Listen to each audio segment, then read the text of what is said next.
రెండేమో medium size ఉల్లిపాయలు, పచ్చిమిరపకాయలు 4 తీసుకున్నాను. కారాన్ని బట్టి వేసుకోండి మీ తగినంత. వెల్లుల్లి ఒక పోతి అంటే ఒక గడ్డ తీసుకున్నాను వెల్లుల్లిది. దాంతోపాటు తగినంత ఉప్పు వేసుకొని మనము దంచుకుందాము. అండ్ దంచుకునేటప్పుడు ఏ ప్రాసెస్ ఎలా చేసుకోవాలి ఏంటి అనేది చూపిస్తాను.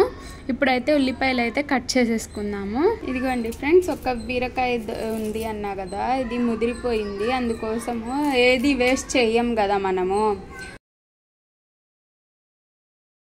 ఈ ప్రాసెస్ అనేది నేను లాంగ్ వీడియోలో పెట్టాను ఫ్రెండ్స్, ఒకసారి వెళ్ళి లాంగ్ వీడియోలో చూడండి. Thank you. లైక్ చేయండి, షేర్ చేయండి, సబ్స్క్రైబ్ చేసుకోండి ఫ్రెండ్స్ నా ఛానల్ని.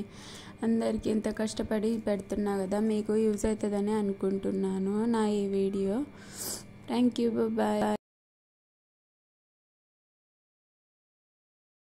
ఎగ్ ఉంది కదా పాడవుతుందేమో అనుకుంటే మనం ఫ్రై చేసుకునే దాన్ని బట్టి ఉంటుంది. 3 days అయితే ఖచ్చితంగా ఉంటుంది ఇది. ఓకేనా ఫ్రెండ్స్, థ్యాంక్ యూ, బాయ్. ఇప్పుడైతే స్టవ్ అయితే బంద్ చేసేసుకుంటున్నాను.